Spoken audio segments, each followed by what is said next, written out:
257 pupils at the Kpandu Primary School at the northeast Gonja district of the Savannah region. Only 33 come to school regularly.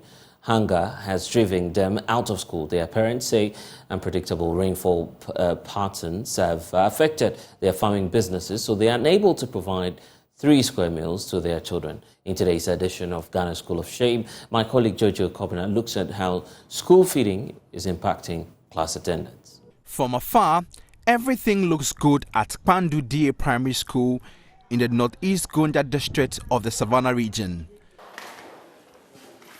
All right, you are welcome to Kpandu KG Primary Basic School.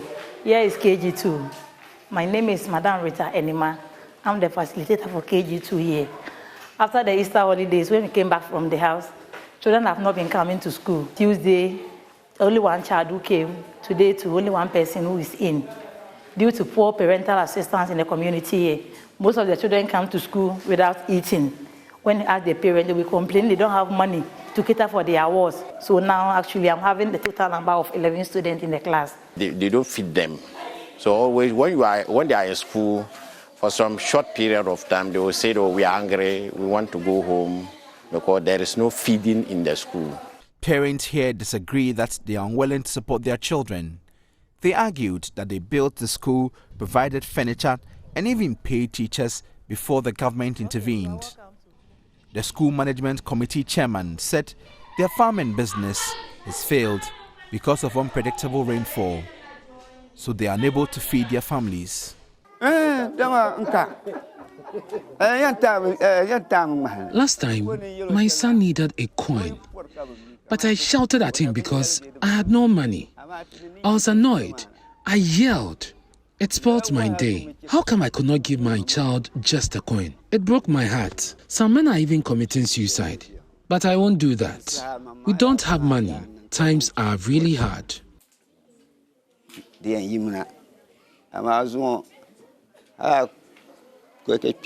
We, the parents of Kpandu, built the school. At the time we built the school, we farmed and everything was good. The few children here say they are also hungry and wish they stayed at home. They want to go to another school where they can get 1 hot meal a day. But the distance to the next school discourages them. We are hungry. That is the reason why many of my colleagues are not in school. Other schools have school feeding. I can't force my friends to come to school. I can't give them food. So when I call them and they refuse to come, I can't force them. The school has no feeding program. When you are hungry, you go home. The next day, you don't think about school. You think about the hunger you face in school, and you rather choose to roam in search of food. The children also complained about their only source of water. The school has a water tank which harvests rainwater, but the rains are yet to pour in Kpandu. So for now, the children would have to endure drinking from the dam.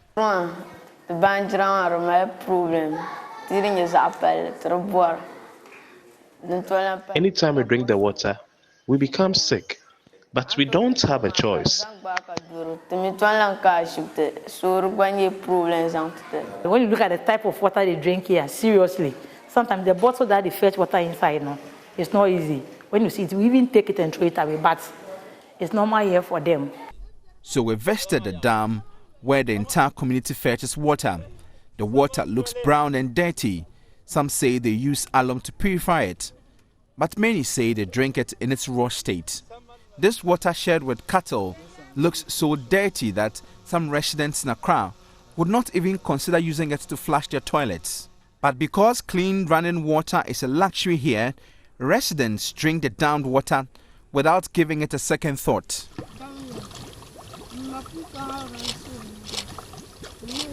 However, a quick reminder from the Vice President, Dr. Mahmoud Bawumia, when he was campaigning in 2016.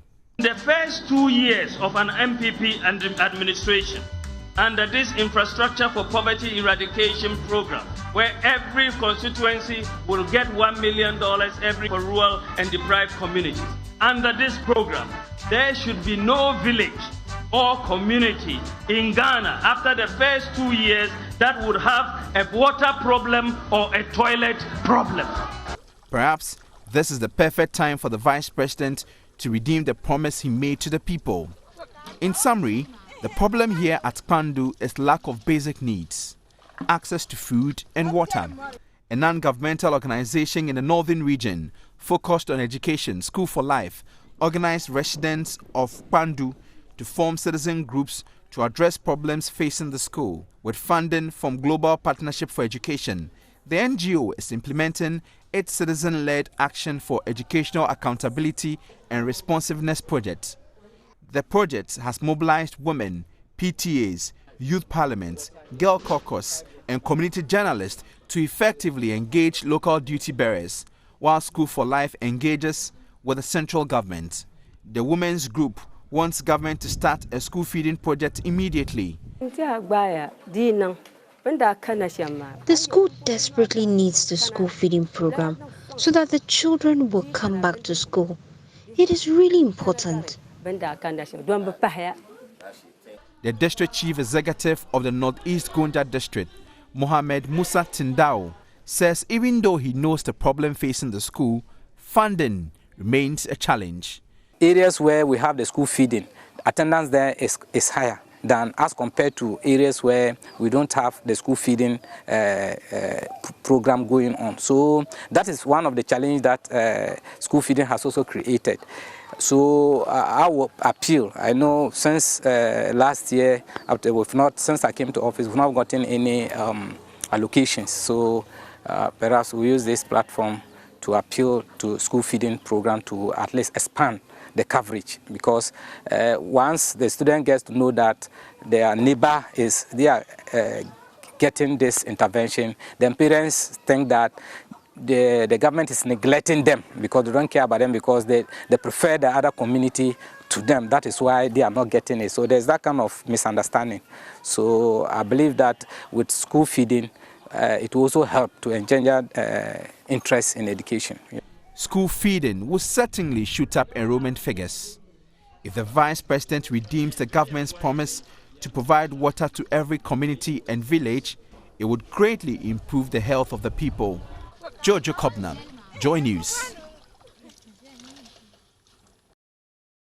Okay, let's get to the story, because this is really touching. The last series was about writing in the air. Now we're beginning to see how even school feeding is becoming a challenge in our schools as well. Jojo, it appears there's so much problem that we're facing at the basic level.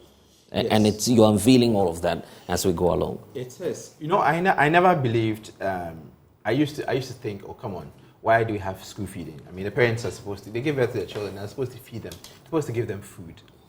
And that was the attitude I started the story. I mean, when I got to the community, I was like, oh, well, children make up the school. Then we get to the community, realize that, I mean, a whole school, nice school, they have everything.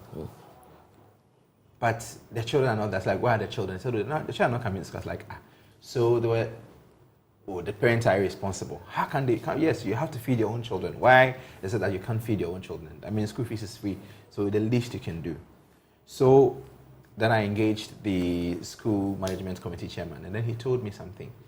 And that thing stayed with me. He said, we built the school. We're the people who put the school there. We're the people who employed teachers before government intervened. The only reason why we are unable to feed our children now is because the rainfall pattern has changed. And so we are unable to feed the children. Like when we grow granuts and they grow a lot of granuts, nothing happens. Like they get very, very little money. They are unable to put the money to good use. It's very little. I mean, it's like living from hand to mouth. And that is the situation there. So they're saying, the man actually said, I yelled at my child for just 50 pesos and it spoiled my day. So that's when I was thinking about, like, okay, wow. And the children, they were hungry. They were so hungry that even when I got there, within 30 minutes, I mean, many of them scattered. It was just 33. Many of them went home. They were going pee, and then they left just to roam, to go and find something to. Then, one thing that is not in the story is I bought mangoes. Immediately I brought out the mangoes. Many of the children came. Wow. Mangoes. And that was when I realized that feeding is really a very important part. And that it's not that the families do not want to feed their children, it's because they are unable to feed them.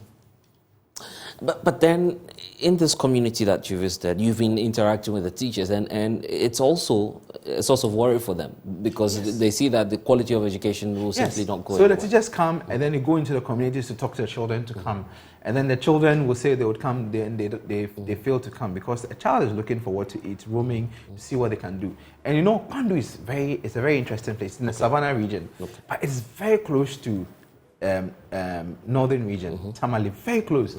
It's about 30 to 45 minutes drive, 30 minutes drive, straight to Tamale. So they quickly go there to go and do something. And some are dropping out to learn how to weave, to learn how to do basic things because they do not find education very attractive. And it's because of survival, they just want to survive.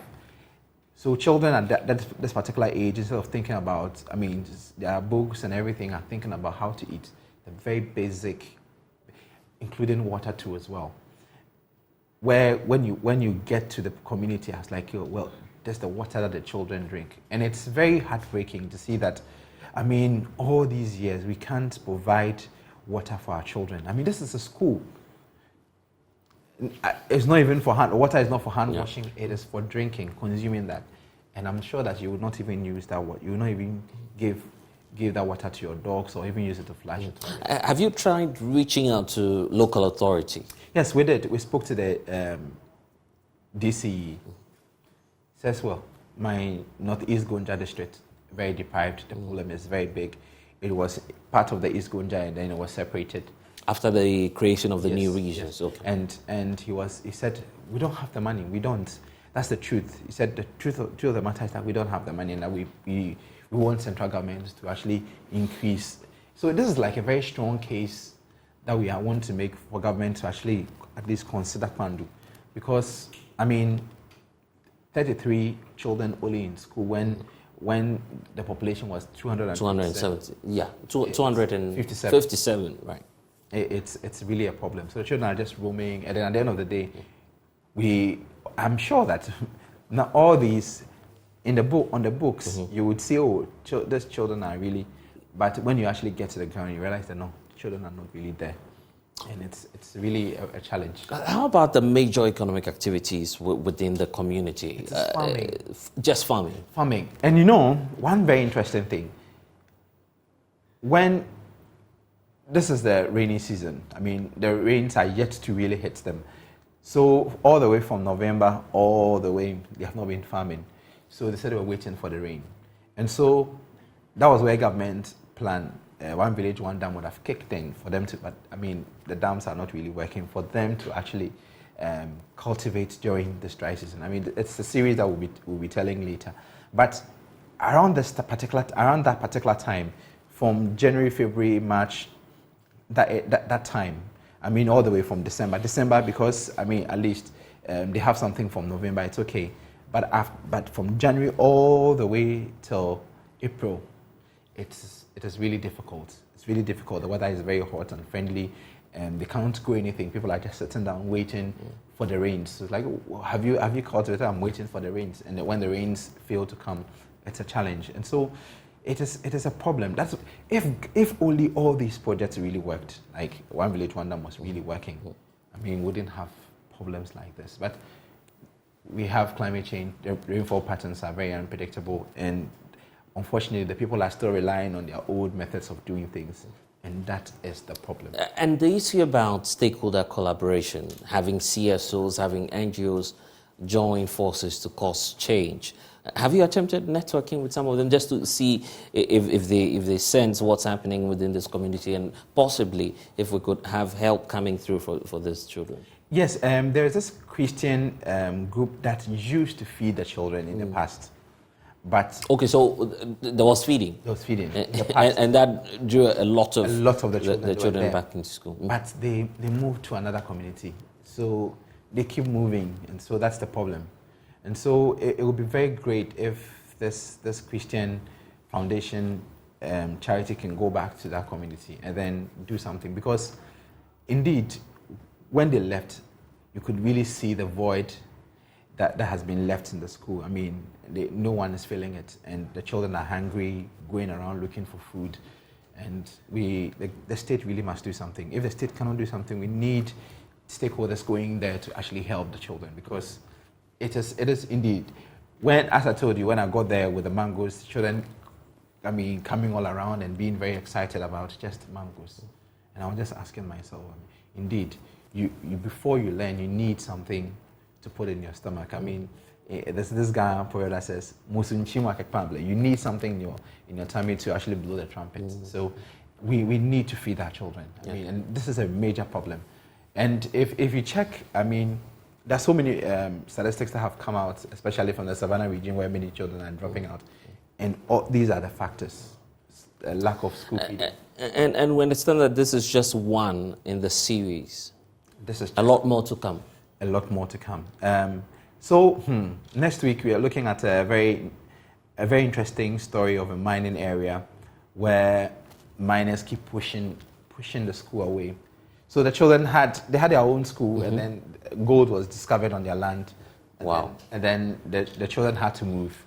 And then when they moved, they realized that where the children went to, more gold. There's also gold there. So they had to move. So now the quarry is so close to the site, and the children, so they started blasting. The children really feel it when the blasting happens. So this is a story that we'll be telling next week. But we really pray that, I mean, civil society organizations, I mean, the government can really listen so that they can go, because these are vulnerable children. They really need a social protection program, school feeding, to actually go through their learning. We're grateful, Jojo Kovna, for joining us this afternoon. Pensioner Bondholders Forum is also giving the government up to Friday, May 26, to actually pay all outstanding coupons and principals, or they will resume phase 3 of their picketing at the Finance Ministry. The group suspended phase 2 of picketing at the Ministry on May 12 after the government gave them enough assurance that they will pay all matured coupons and principals owed in arrears by May 16, 2023. But convener of the group, Dr. Edu Anani Entry, says the government has not paid the monies in full. We can now hear from Dr. Edu Anani Entry, who's joining us via Zoom now. Thank you, sir, for your time. So why do you intend to go back to the same place where you're not necessarily getting any positive results?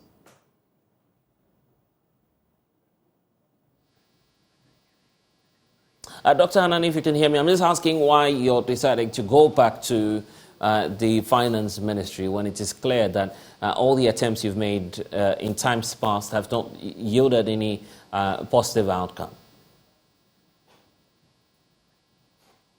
Unfortunately, we've lost Dr. Edu Anani Entry. You're watching The Pulse. We'll be right back.